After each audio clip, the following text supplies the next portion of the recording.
to give his remark, but unfortunately has been delayed due to other meetings.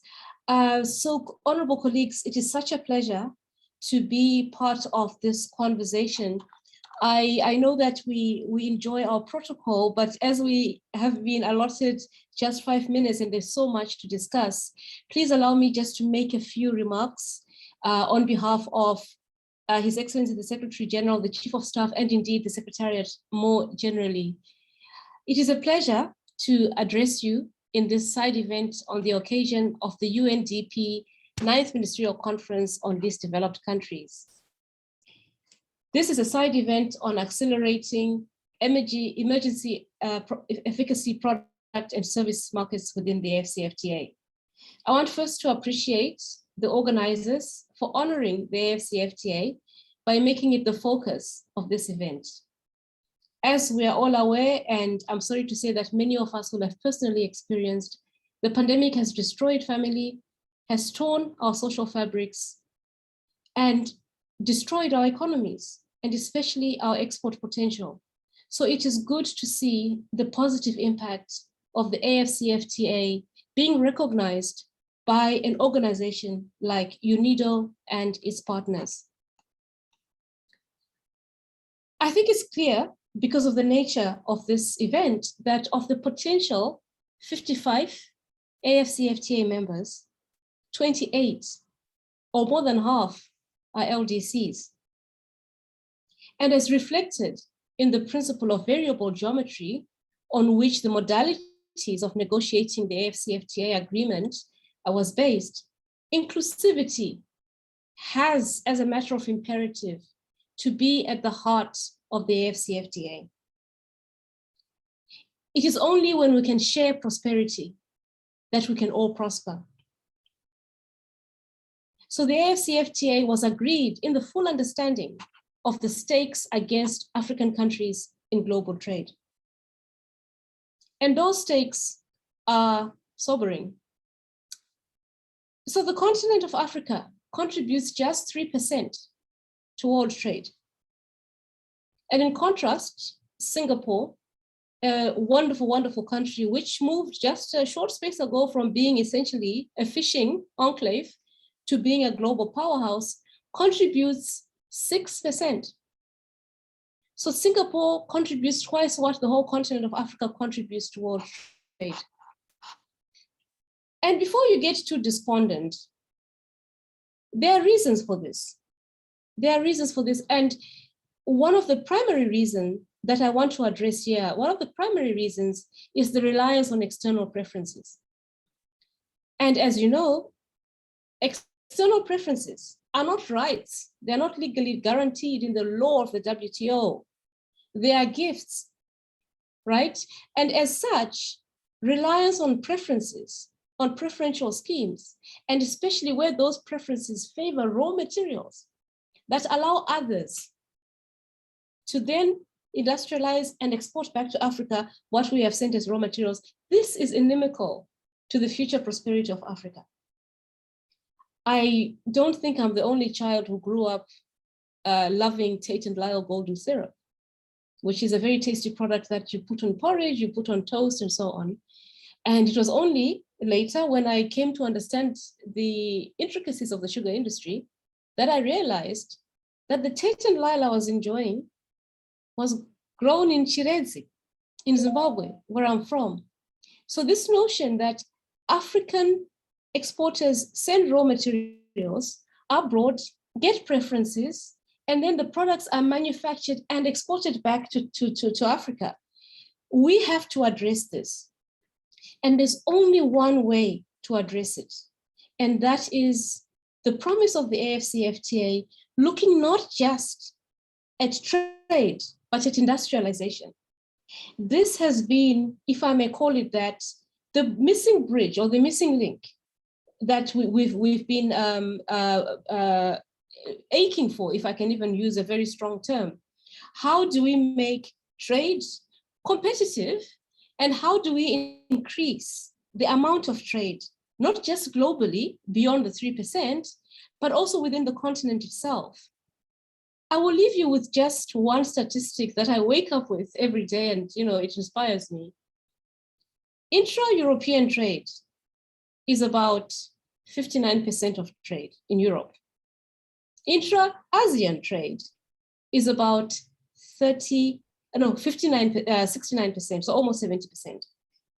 And intra-African trade is just 18%. Ladies and gentlemen, this is time to address the elephant in the room. We cannot be the only continent that doesn't trade with itself. We understand the history. We understand the borders issue. We understand that we're the largest continent in the world, so trade facilitation is difficult. All those are very clear reasons why this dismal statistic exists. But we have a solution, or at least the beginning of a solution in the AfCFTA. And whenever I talk about the promise of industrialization and so on, I'm always told, oh, you're too ambitious. You are, as a secretariat, as a, continent, you're being too ambitious. It's going to take a long time. To which I respond, yes. Yes, because our agenda is 2063. This is like sommeliers laying down wine for future generations. That's what we're doing at the AfCFTA. We are laying down the promise for the African future that we hope will be prosperous, will be inclusive, and will contribute to the Africa we want. Thank you so much, ladies and gentlemen.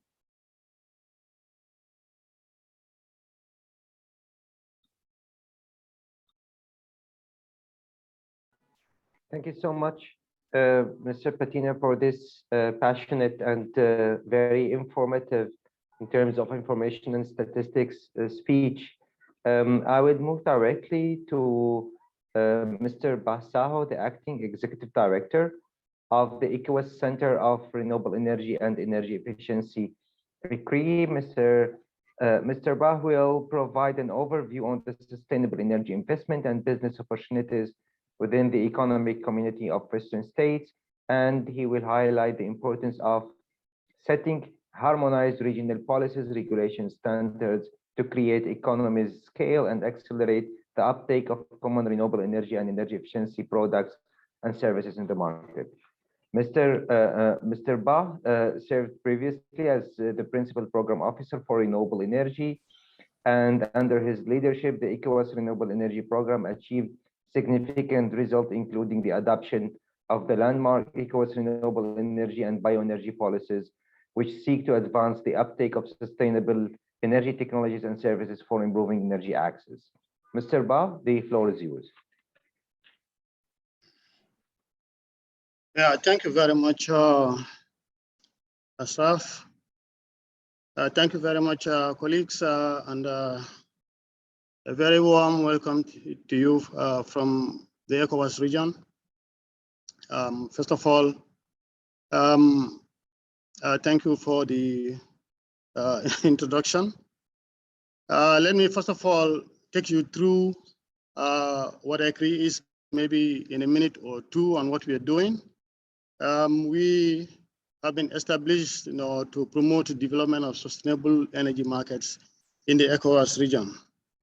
And then the next slide will show you the transition that we have done in the ECOWAS region.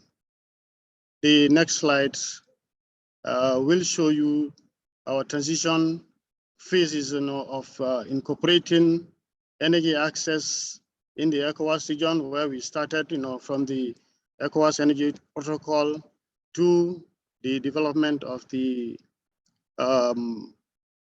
declarations on the establishment of ECRI to where we are. And of course, this just shows the establishment of ECRI. And then, of course, the slides also show, the energy meter or the electricity meter in terms of access in the ECOWAS region, where we have been, in 2008 to where we are now. And finally, I just also want to highlight about the need for Africa, given its vast potential, as already highlighted by the Director, Tariq, and as well as following up on what has already been indicated by the legal advisor at the African Continental Free Trade Area. Well, Africa is very blessed with a lot of resources, as we all know. However, the energy access rates are very low. And then yet we have the potential in terms of energy and renewable energy in particular. We have the numbers, we have the facilities in terms of raw materials, as already alluded to by the legal advisor of the African Continental Free Trade Area. However, I believe what is missing, which we all need to focus on, and really the theme of this particular session is sustainability or sustainable energy access, or the energy transition, as well as the inclusiveness. Because really, if you look at all the regions in Africa, taken into consideration the recent developments, we have seen the establishment of regional centers, and then through the global network of sustainable energy, renewable regional sustainable energy centers, we welcome the latest center that has been established in Central Africa. So with these centers and then the activities that they are doing provides the opportunity for promoting sustainable energy access. And then we believe what is missing, one of the components that is missing in the intra-African trade is the access to sustainable energy services. Of course, the figure shows that the electricity access rate is very small, and yet energy is a vital component for any meaningful development. Without energy, you can forget about energy, about meaningful development. So, well, these are some of the slides I was talking about. So please go on until the last part one, Otalia. Yes, so in order to be able to be more inclusive, in order to be able to attain the objectives of accelerating energy transition in this intra-African trade, I think there is also need to be more inclusive in terms of bringing sustainable energy services to the people, to the rural areas, to the urban areas. Because if you look at the metrics of the entire business, it is a question of production, it is a question of transformation, it's a question of storage, it is a question of transition, and it's a question of trade or retail. All these aspects, in the African trade, intra-African trade would require energy. And then this brings me to the next point of where we are currently in the world. We are at the crossroads. It is either we continue with business as usual or we perish. So therefore, I think in the best interest of everybody is to embrace sustainable energy solutions, whether it is renewable energy or whether it is energy efficiency, sustainable energy access, as well as e-mobility, including the green hydrogen. So therefore, in order to be able to move forward, in order to be more beneficial, carrying along the entire population, inclusive approach for the most remote parts of the society, I think is necessary. And renewable energy and sustainable energy provides a lot of opportunities for the population, as already alluded to, regarding jobs, regarding productive sectors, using sustainable energy approaches. And then to conclude, I would want to encourage the African Free Trade Area the African Union, as well as, other, bodies that are involved in promoting this particular initiative to engage the regional, that is the REX, as well as the GenSex, that's the global network of regional sustainable energy centers, that are almost covering the entire continent now, to be able to have harmonized approaches. Like we have 4 policies right now, regional policies, in order to be able to have inclusive approach and better, march towards attaining this particular ambitious objective for the continent. So on that note, I want to thank you very much for the opportunity. Merci beaucoup and muito obrigado.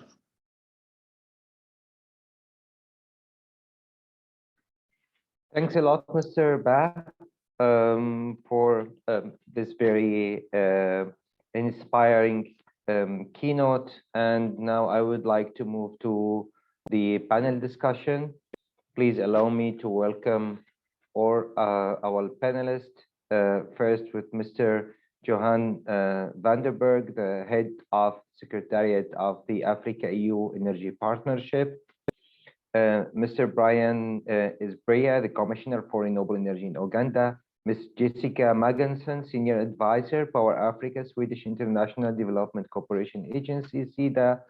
And Ms. Guina Masvikini, Renewable Energy Expert, SADC Center for Renewable Energy and Energy Efficiency Secretary. And Mr. Binu Parthan, Head of Regions, International Renewable Energy Agency, IRENA. Welcome everybody on board. And as we are a little bit late in time, I would ask you kindly to stick to the interventions to the time allocated for each one of you. First, let me start with Mr. Juan. The Africa-EU Energy Partnership mandate is to facilitate the achievement of universal access to affordable, sustainable, and modern energy in Africa. So, in your opinion, what do you think the role of the Sustainable Center under this global network sustainable energy centers play in this African energy transition? And what are within the partnership in Africa, what do you see the regional activities could bring to facilitate the trade of renewable energy and energy efficiency services and market? Please. Okay, thank you very much, Ashraf. That's a mouthful, but I will stick to the important points in 3 minutes or so. So the Africa Energy Partnership is a strategic dialogue instrument. I think this is important to know, and we are very close to the African Union Commission and the European Commission, both at a strategic and at an operational level, and therefore very close to the energy transition on the 2 continents. If we think about what the future energy system looks like, then we say, well, there will be lots of wind and lots of solar PV. In the interim, there might be other things, but eventually this is where we end. The sustainable energy centers have been very instrumental and important in advancing the sustainable energy agenda in the different parts of Africa. And we see it especially with the ones that have been around for some years now, like ECRI and ARCRI have been incredibly influential in the respective regions, and also in the other regions where the younger centers are. We already see this happening. I think the important thing to remember is that if you have a future energy system that's built on variable renewable energy, solar, PV, and then however we will stabilize the grid with storage or other methods, it happens better if you use it over a bigger area, because while the sun may not shine every day in one place or the wind blow equally hard, it always blows somewhere and it always shines somewhere. So definitely the larger geographical area you can spread your energy system over, the cheaper it is and the more consistent it is. And this then immediately talks to multilateralism, which means that in the future we will be depending on each other. We will look at energy systems at a regional basis, as was said in the introduction, rather than on a national basis. So these regional energy centers will be incredibly important, initially also to bring together the, the people who provided energy in times past, the power pools and mostly national utilities. But then as we also go forward, we bring more private sector and more multinational into the move. I think they will play a very critical role to steer that towards the green energy transition, and also in the interaction with each other to learn across the regions and to make sure that we advance as quickly as we possibly can. Thanks a lot for this explanation about the role of the regional centers. Let me move to Mr. Brian. Mr. Brian, the government of Uganda has adopted ambitious renewable energy and energy efficiency goals. In this content, a bundle of incentives to promote private sector investment in grid-connected and off-grid generation capacity has been taken. And we all know that these targets could not be implemented from a national point of view without a regional cooperation. So which role does renewable energy and energy efficiency play in the industrialization policy of Uganda? And how does the government promote sustainable energy entrepreneurship and innovation? And how well are the business prepared to export expertise and products to other African countries? Thank you very much. From renewable energy resources, we know we get different forms of energy. It could be electricity, biomass, agro-wood residues, and then it's this energy that we use for value addition for the many forms of productive use in the different industrial processes. With energy efficiency, then we are ensured, or we are sure of lower production costs per unit of the goods and services produced, and that means more return on investment. We also see benefits of energy efficiency in reducing the operating costs of industries and hence improving the profitability. Energy efficiency is also a good way if we are going to enable supply of more energy to more industries per consumers or to more consumers without incurring the extra cost of energy in production and generation. So the government of Uganda is promoting sustainable energy entrepreneurship and innovation through a number of ways. The obvious one is through promotion of enabling environment, policies, laws, regulations, and standards for the renewable energy sector, and of course, the whole sustainable energy sector in this country. Currently, the energy efficiency bill is progressing and it's at cabinet level. So the government also looks at the enforcement of these laws, regulations, and standards for the energy products and services.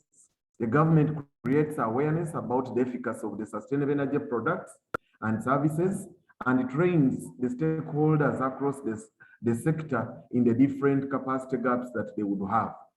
So the government also is at the center of building partnerships and collaboration with private sector and research organizations to make sure that technologies and businesses are incubated. You asked me how the country is prepared. Yes, the Uganda renewable energy and energy efficient space is still in its nascent stage.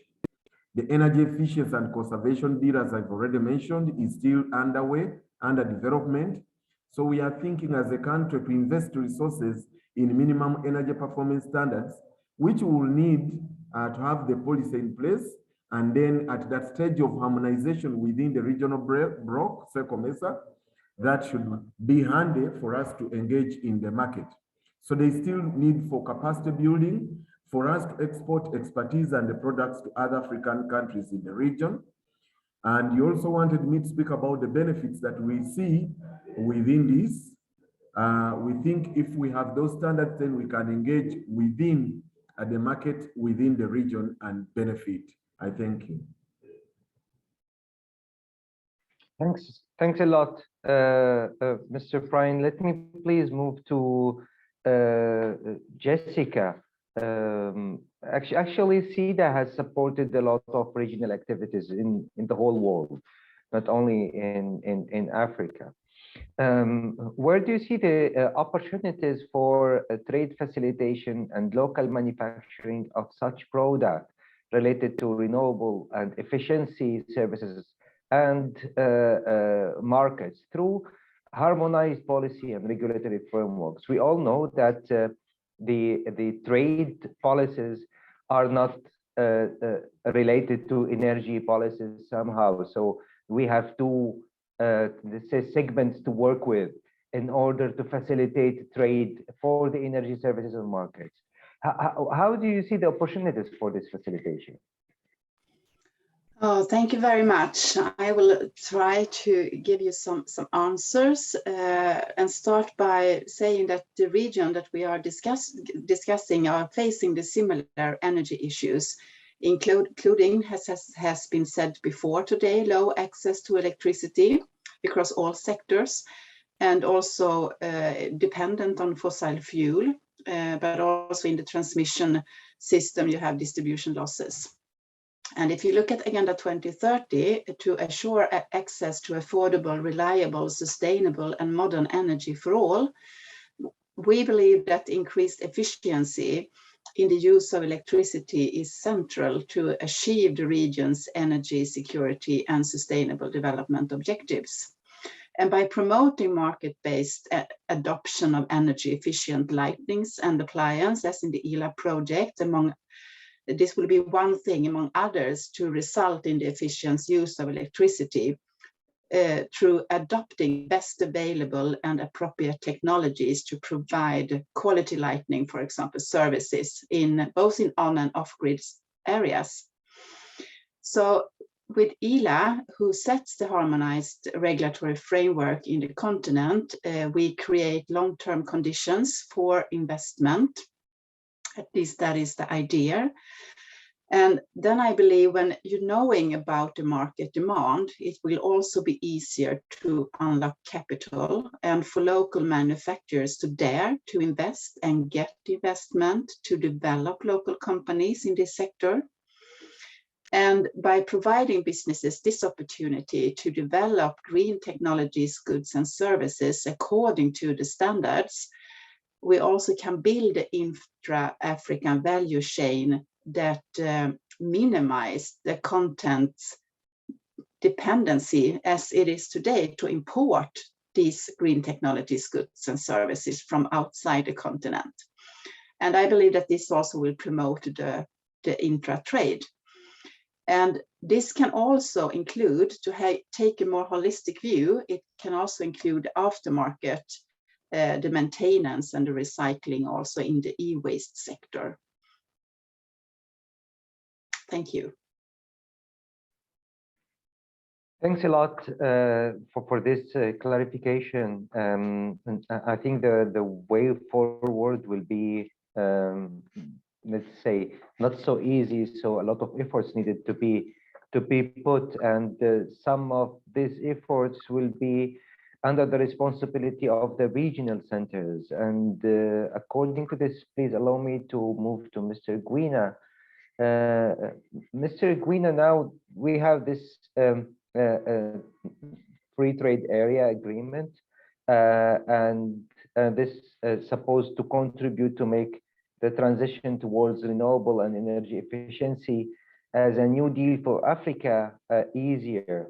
How do you see the current landscape of sustainable entrepreneurship and innovation, as well as corporate green finance, and how this could be utilized more with this free trade agreement?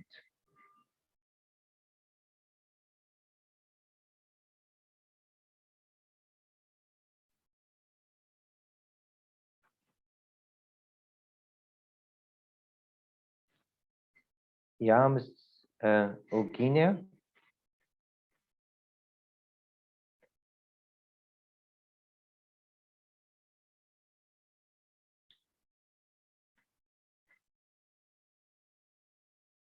I'm wondering is Ms. Aguina is online with us, but I can directly move to Mr. Bino with a question if Ms. Aguina is not online or she has a problem with the connection. I have just been informed by the administrator. So Mr. Bino, the International Renewable Energy Agency developed some sort of a transformative global net zero sustainable energy scenario for 2050 and renewable roadmap for Central Africa. And now we have, after Glasgow, there is also the scenario of the Glasgow pledges. So how would the decarbonization scenario look for sub-Saharan Africa, and what scenario that could support the socio-economic benefits to bring to the economies by this transformation? Yeah, thanks very much, Ashraf, and thanks to UNIDO for invitation to Irina to be on this panel. And also, it's really a pleasure to be on a panel and an event with the regional centers with whom we work very closely. Irina sees that a 1.5 degree pathway, which is in line with the temperature goals of Paris Agreement, is feasible in the energy sector. And we believe that the energy transition is already happening. And it's not just happening because of the environmental or climate reasons. Our cost analysis shows that solar and wind are cheaper than the cheapest fossil fuel power available today.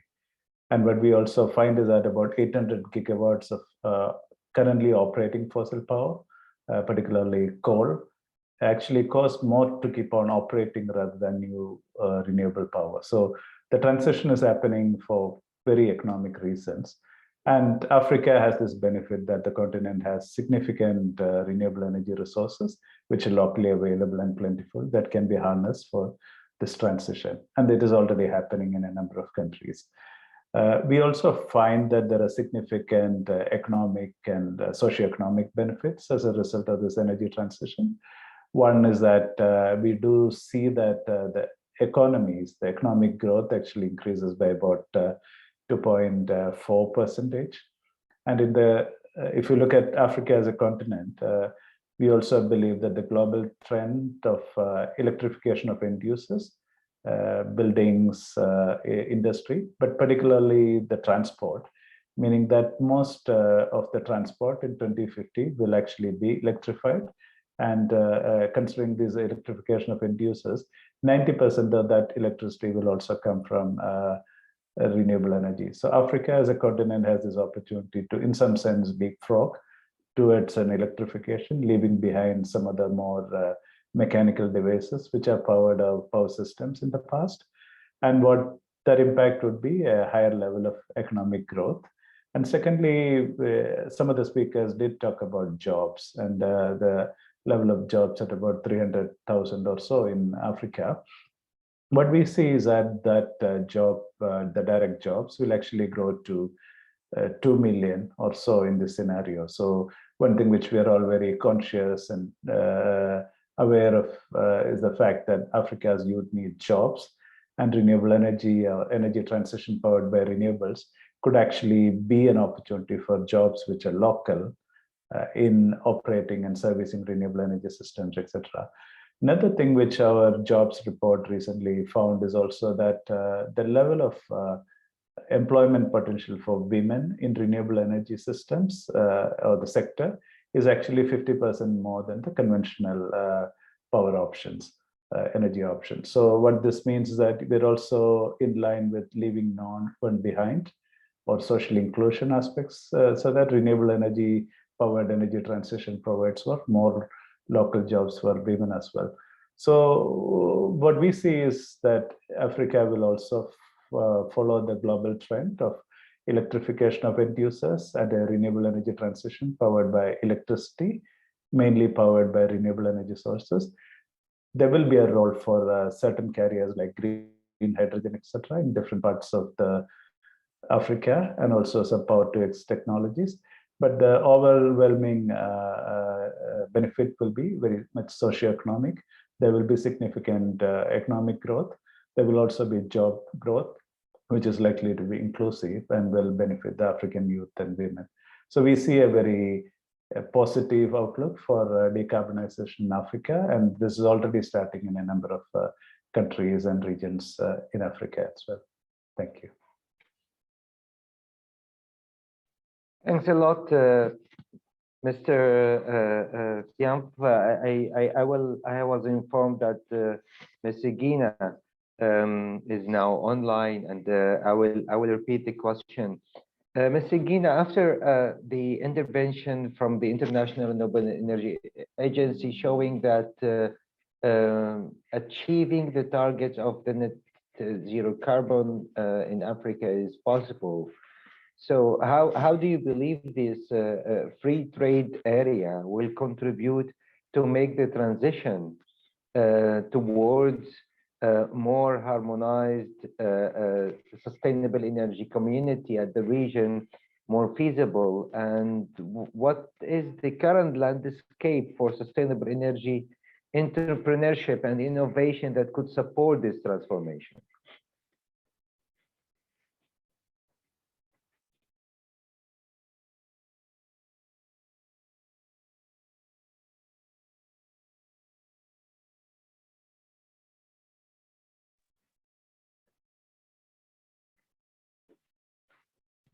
Apparently, Ms.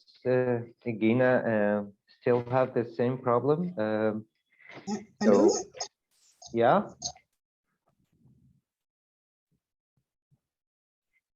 Sorry about that. Can you hear me now?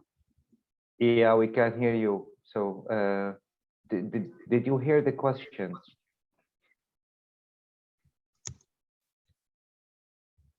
Sorry about that. Do you mind repeating the question? Of course. So we were talking with Mr. Bino about the possibility for Africa to achieve the targets of not zero carbon economy in Africa by 2050. And he expressed that it's possible for Africa to do that. As you are working in one of the regional centers, how do you see this free trade area can contribute to make the transition towards renewable and energy efficiency much easier, particularly South Africa, where your region is? And how do you see the current landscape of sustainable energy entrepreneurship and innovation, as well as corporate green finance could work? Thank you very much. Maybe I would like to start by the mandates that our center has, along with other related centers in the region. We were established in 2015 to contribute towards increased access to modern energy services, as well as improved energy security across the SADC region, which is a grouping of 16 member states. And I believe this is the basis for the genesis of regional integration, as well as continental integration. We also try to promote market-based uptake of renewable energy, as well as energy efficiency technologies and services. Our mandate is really to support member states in terms of policy development, regulatory environment, as well as harmonization of standards, policies, and other related instruments. Then we try to support our member states through resource mobilization, policy harmonization to create an enabling environment, as well as quality assurance, capacity building, which is quite a challenge and is quite critical in order for us to achieve competitiveness and build skills that will meet the needs of the continent. Knowledge management, then as well as promoting different programs, innovative programs in renewable energy and energy efficiency. And along with that, we have a number of programs that we run. Part of them, some of them we collaborate with other regions, and we also collaborate with regional partners. For instance, our ELA program, I think it has been alluded to. We're trying to support vibrant markets for energy efficiency lighting and appliances across East and Southern Africa. And I believe it's through such programs and such collaboration which will achieve a snowball effect, which will progressively lead us to continental integration as well as trading. So here we're looking at efficient use of home products, focusing on domestic business as well as public facilities. Then through such programs, harmonization of standards will be able to create a competitive environment, which will result in progressively cheaper and cost-effective products and services being provided on the market. And through such programs, we also trying to reach cost competitiveness and reduce the cost of energy for consumers, as well as giving them more choices for products. Then through ELA, we have already seen that there are quite a number of benefits that have been achieved in the process. And we have seen and progressively seeing a reduction in CO2 emissions. Household savings are also being realized. Progressively, businesses are reaching competitiveness, as well as a reduction on national grids. And also related to that, if there is a reduction on burden on the national grids, we also see that there is a saving in energy, and to some extent it alleviates that pressure on load shedding. And the program is also looking at economic as well as human development, and is also contributing towards energy security and a number of related goals, SDG goals. And the program offers a number of, focuses on a number of activities, market incentives, policy and regulatory issues, building of capacity of governments, as well as raising awareness. We believe that by raising awareness, we making the program known, and we giving it the platform as well as the cloud that it gets recognition. Then in addition to that, we also implementing other programs. I'll briefly talk about the Enterprise Support Facility program that we are jointly collaborating with IRENA. And through this program, we're trying to assist small-scale enterprises to develop capacity, mostly technical as well as commercial capacity, and providing them with mentorship and linkages so that they access financing through financial institutions. And why we are targeting SMEs, we feel that they are quite key and critical in the developmental space, as well as industrial growth and development of the region. And they will play a role in terms of increasing regional integration. Then maybe I just also want to say all the activities that we do are underpinned by our regional industrial development strategic development plan, which has a focus on regional integration as well as continental integration by 2050. And as a region, we are looking at about 53% contribution from renewable energy technologies by 2053. So by 2040, this is based on a study that was done by Boston University, and we collaborated with the University of Pretoria as well. So we really see that renewable energy and energy efficiency have a role to play in the region, as well as integration. Thank you. Yeah, thank you so much for this explanation of the activities that SACRI is doing in partnership with a lot of organizations. I will get back again to Juan, and I will ask all the panelists to switch on their videos as well. So Juan, to the partnership program, actually, is there any overlap between the targets of the free trade area and the zero carbon energy future that the international community is working towards, and how this African Energy Partnership Program could contribute to this through providing modern energy system combined with this free trade in Africa in the future and how it look like for the coming decade? Yes, this is a lovely question. Thank you very much. I think the thing we have to remember, I alluded to it in my previous intervention, is the energy systems of the future, the renewable ones, will be geographically large. Already there we're talking about regional energy systems. And of course, the topic today is trade. There are, the people who know much more about that than me, but ultimately there already we're talking about entities bigger than one country, so regional and then continental entities.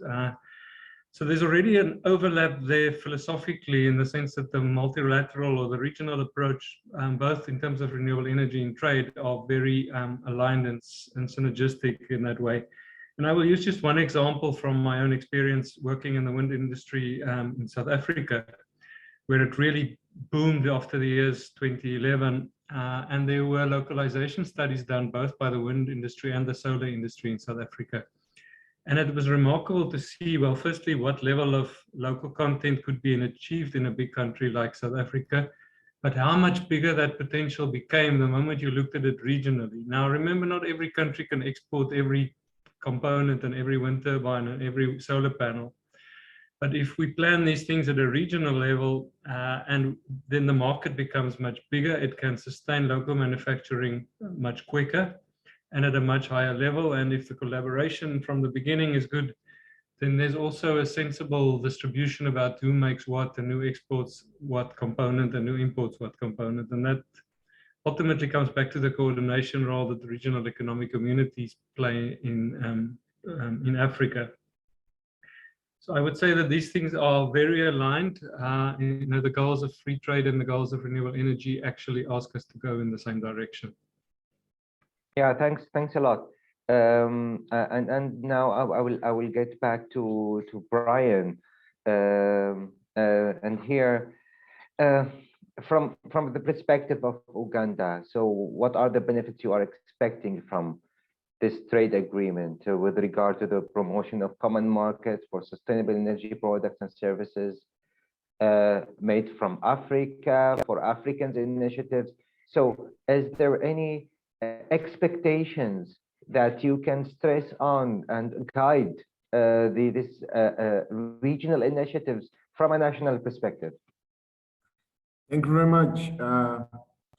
The trade agreement, or when you bring together so many of the African countries into one block, it means you have a large market for sustainable energy enterprise products and services.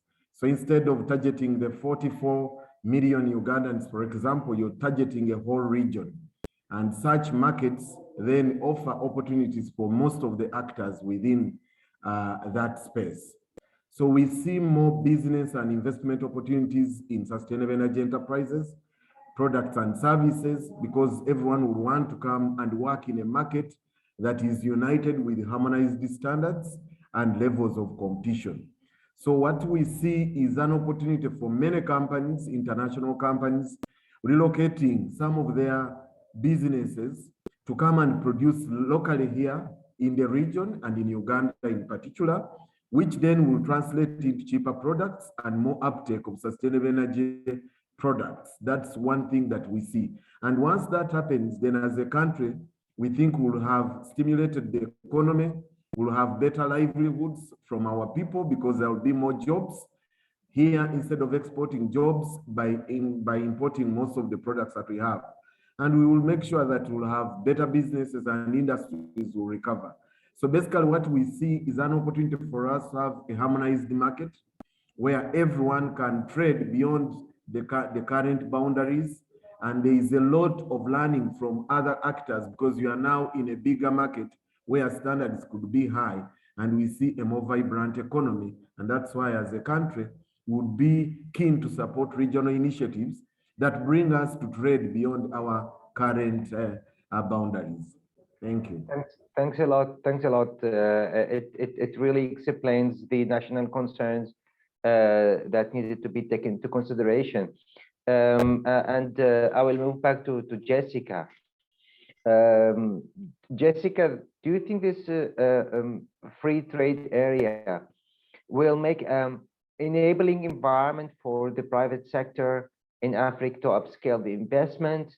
And as you are from a development agency and a financiers, do you think that more financial support will be required to drive the energy transition incorporated with this free trade area?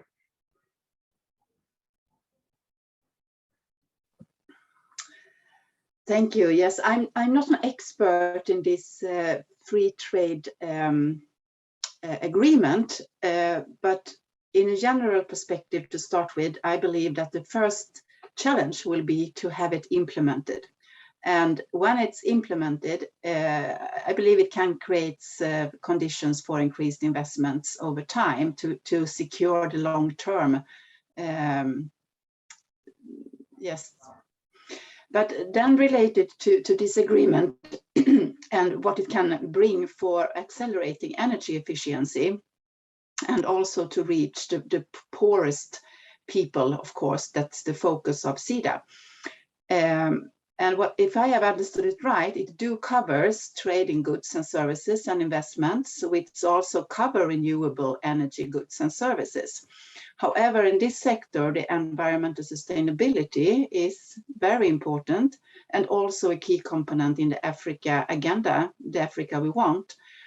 So, and if I have understood it right, this is an area where the agreement can increase, that it's minimal references to the environmental aspects actually today.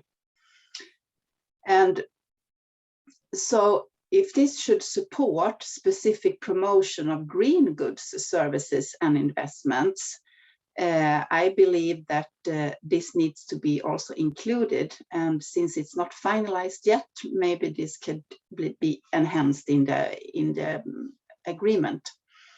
So to have a closer link between environmental and climate objectives, and maybe also when doing projects in this sense, not only focusing, if you're looking at Agenda 2030, not only focusing on the goal 7, but as actually focusing on the 17 goal, all of them, because we need to address a lot of different aspects to make this happen.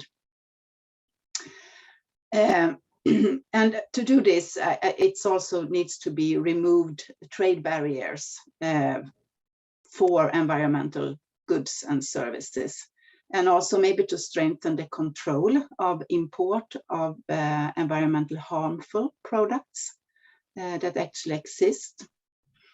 And when increase the electricity off grid to reach everyone, to have access to energy for all, it is important that this product that is developed are energy efficient products, and then the standards and the requirements needs to be in place.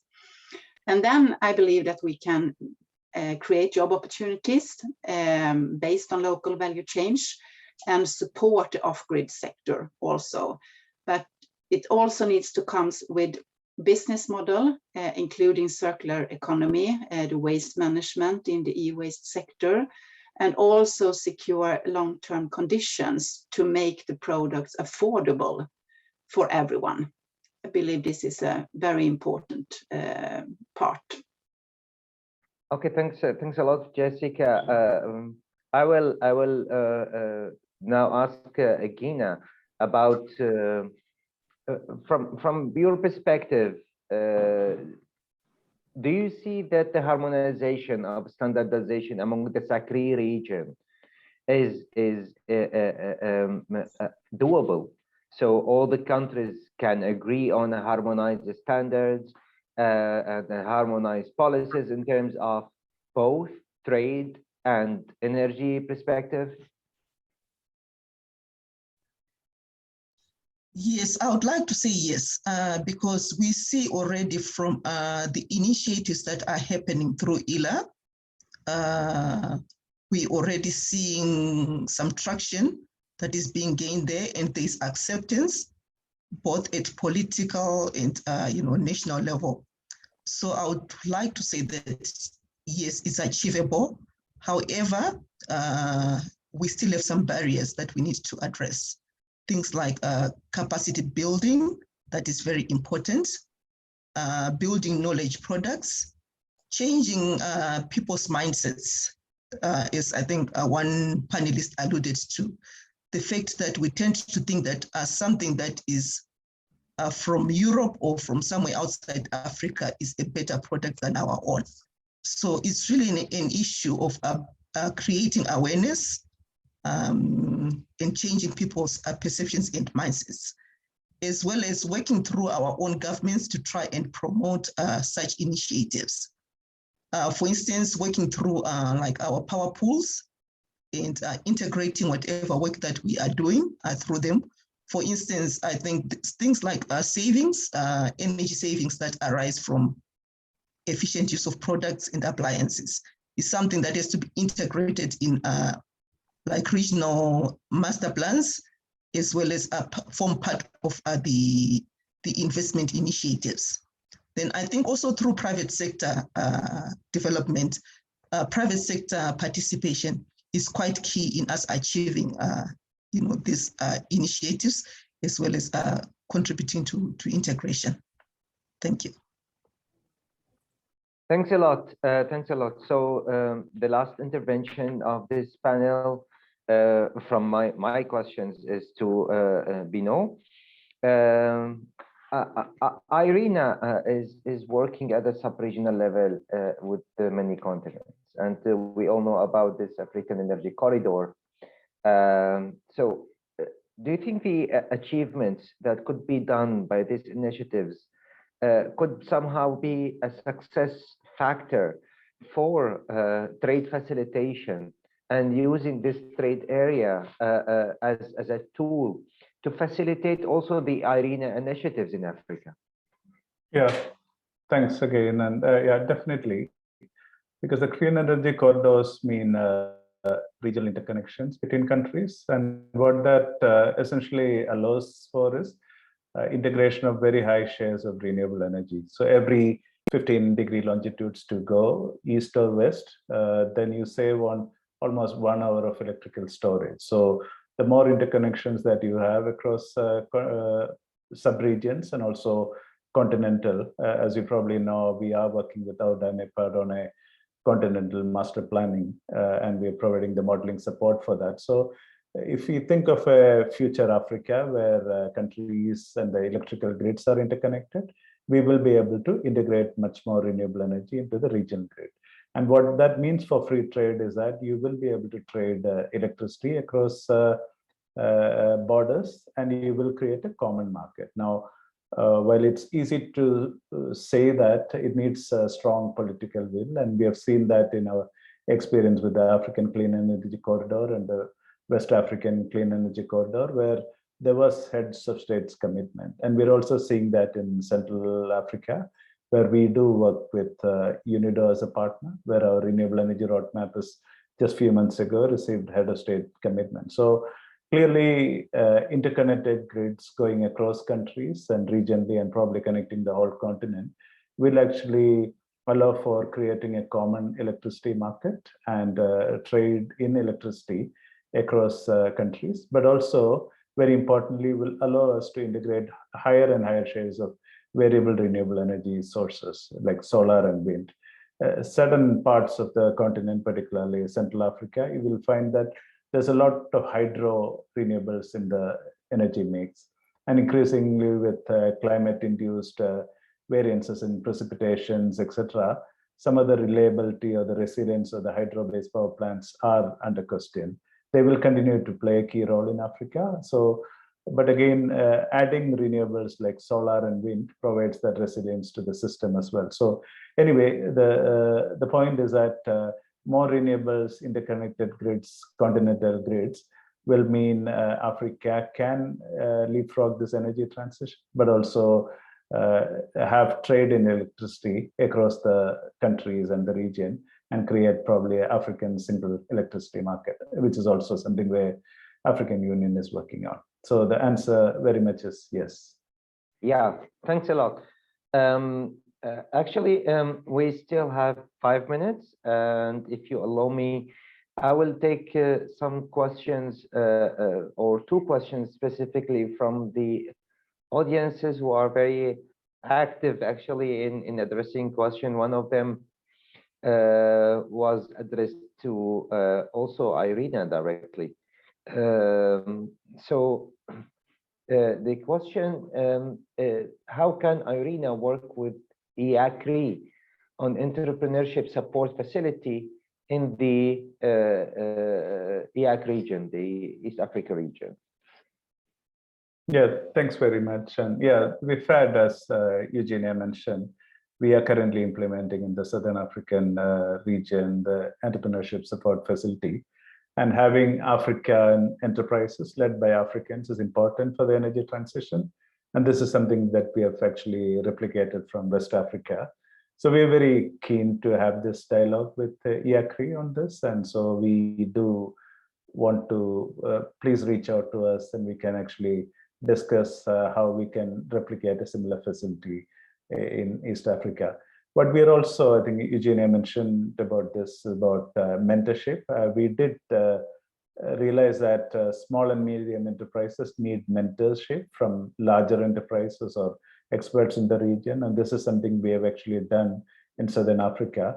And going forward, we also want to expand this globally, bringing Irina's larger membership. So East Africa could be a good place for us to try that out. What I mean by expanding it globally is that we think that Asian enterprises can exchange a lot with African enterprises, the same with Latin American enterprises. And we've done that in a pilot basis internally.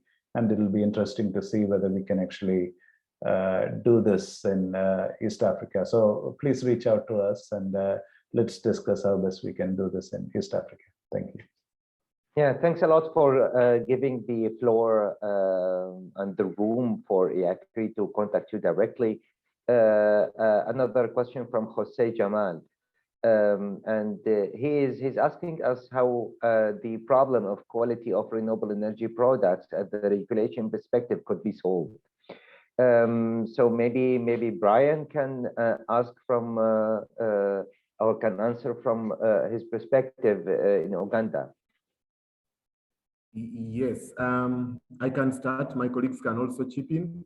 I think one of the most important things that we need to do, or that we are trying to do as a country in Uganda, is to make sure that we organize the ecosystem, bring together the actors within the sector, the private sector, government, and of course those that support the country, the development partners, so that we have a united platform where we discuss issues that affect the sector, and of course standards becomes one of them.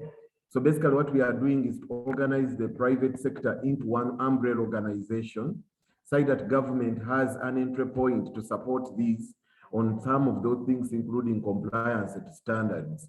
So that kind of platform now allows you to know what the sector is going through, and if there is a standard developed, you do a joint development of this standard. And then it's very easy, because you have this umbrella organization of private sector, to do self-regulation, and then compliance follows. Otherwise, in most of these countries in the region, the challenge is that the private sector is doing so many things scattered. So even if you had an initiative that you want to enter within that sector, there is no entry point. So making sure that the private sector works close to government to identify challenges and then create solutions and jointly implement and make sure that there is compliance is very critical. And of course, the development partners play a critical role, because then they are supporting initiatives in this sector. So until we bring these three key players on the same table under a united platform, it becomes very hard for you to enter, even when you have a good intention. So as a country, what we are doing is to set up a national renewable energy platform that will take care of renewable energy issues, but also take care of energy efficiency and conservation issues. So this platform will identify policy issues, particularly those related to standards and quality assurance, and discuss them jointly, come up with solutions, which we can then jointly implement through the three players at the platform. That's something that we are doing as a country. Thanks a lot, Brian. I will just, before concluding this panel discussion, stress on two things. The first one is the quality infrastructure needed to facilitate the work on promoting trade facilitation. So it's not needed for each country to actually bear the cost of this quality infrastructure. So let's use the regional centers and the capabilities at the regional level to do this quality infrastructure, because it is very costly. So this cost needed to be distributed among the countries in terms of testing facilities, inspection, and also certification bodies. And we can use the experience of Europe, who are working at the regional level from this perspective. And one other point at the same time, the working on the energy field and the standardization and harmonization of the regulation field have two working groups, or two target audiences.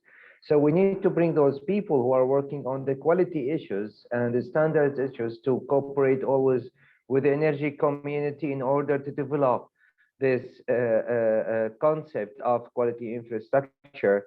It is very important to bring all of this. In our region, we created a certification initiative for solar water heaters, and it was very important, this connection between those people working on the quality on the trade and the people working on the energy on board, so they can establish actually the both technical, regulatory, and the institutional frameworks needed for this harmonized policy. Thanks a lot for all the contributions. There are many questions in the Q&A platform. I will invite all the panelists to get into this Q&A platform and answer the question. And please allow me to move to the closing remarks of Mr. Canon Goody. He is the Interim Executive Director of the East African Center for Renewable Energy and Energy Efficiency, EACRI. Mr. Canon Goody assumed office as an Interim Executive of EACRI on the 1st of October 2021. Prior to this appointment, he has working in the interim company secretary EACRI and manager intellectual property management IPMAC office and principal legal officer. He has been instrumental in the establishment of EACRI, and we have the pleasure to give him the floor for the closing remarks for this event. The floor is yours.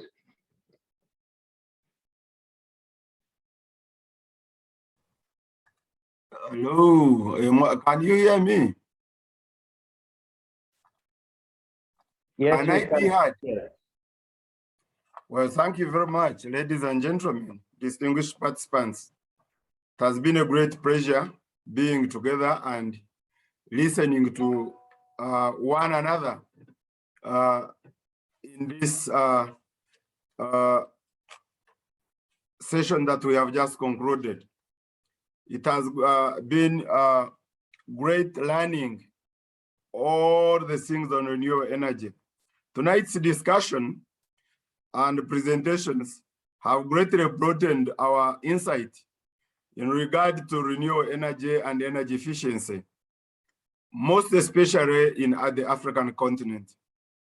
Various areas have been addressed by the speakers, including but not limited to the following: that is the value chain technology, the vision IDDA 3, African Free Trade Area, conditions under which the African Agreement would transition to renewable energy, job creation, African potential to expand the renewable energy sector, Africa's contribution to world trade, which has been noted to be 3%, yet Singapore alone, the percentage is 6%.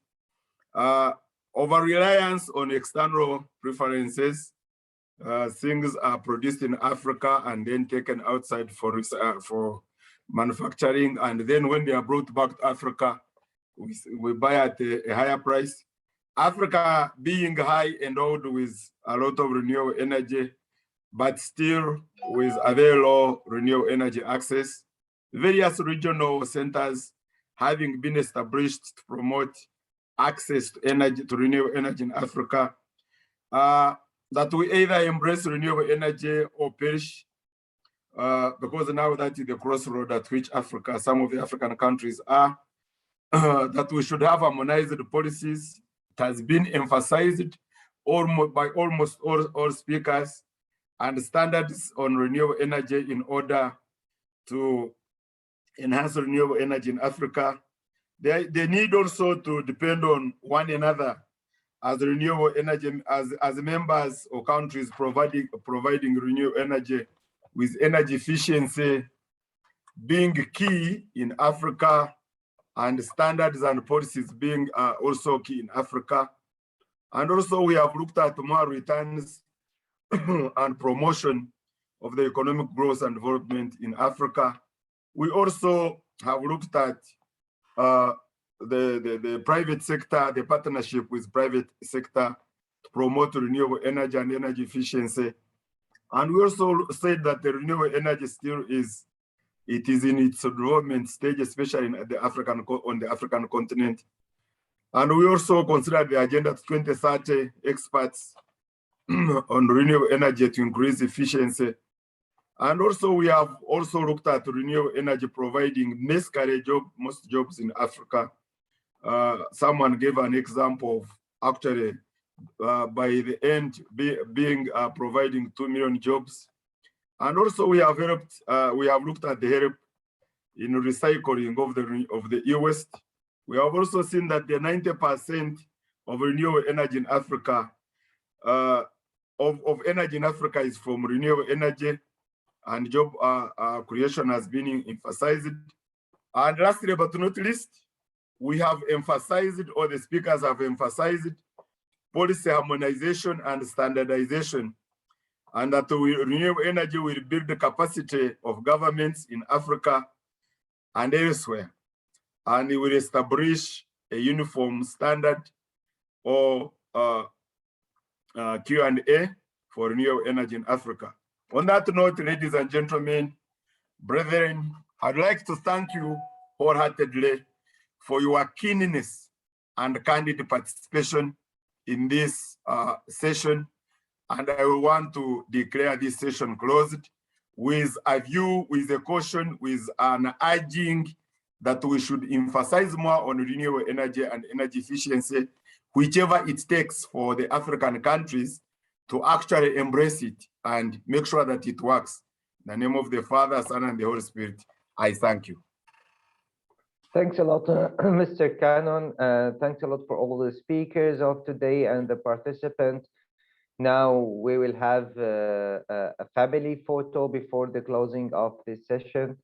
And I think our colleagues from UNIDO will manage for this family photo. So, Otalia. Yes, please stay a bit more. We will now promote you panelists. Please share your video. We will do in a few minutes like a photo. So thanks a lot for joining. Give us like 1 minute to promote everybody, panelists, and you can also chit chat and before the end. So if you have questions, is also the moment to just ask them directly to the panelists. May I want to thank them once again.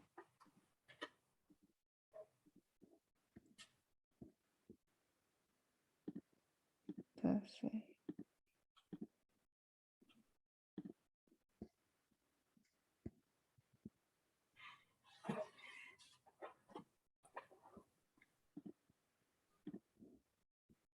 So I saw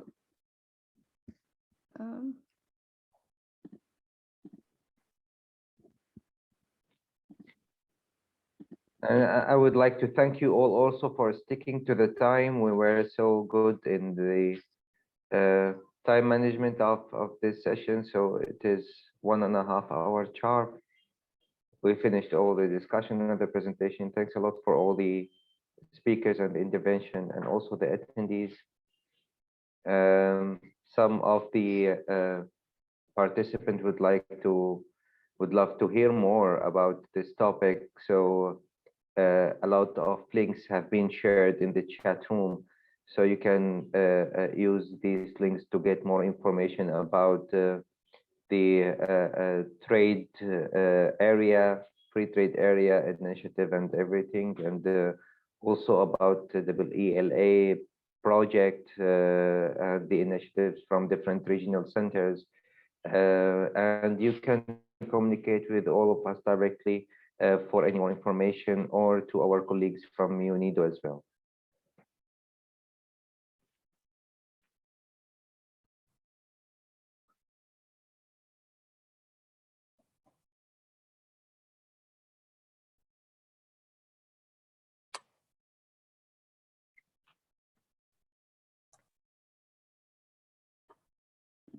Perfect. I think we should have everybody. So please put your camera on if you can, and then we will start. And I will ask my colleague to support me and do the screenshots. So please, your nicest smile, and let's go. Okay.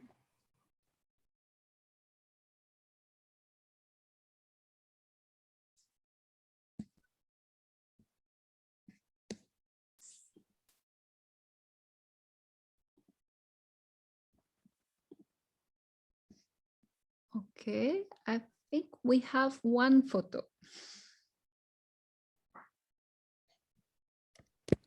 Great. Perfect. Many thanks to all of you, and wishing you a nice evening, nice afternoon from wherever you are. I think Martin, maybe you want to just add something, and then Karin. I would like just to thank all the panelists for participating today. It was a very enriching discussion, I think, and a good opportunity to bring energy further into the discussion of trade, because usually these are very separately discussed issues, but they have a lot in common of what we heard today. Thank you very much.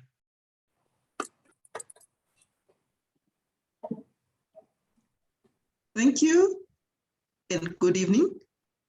Good evening.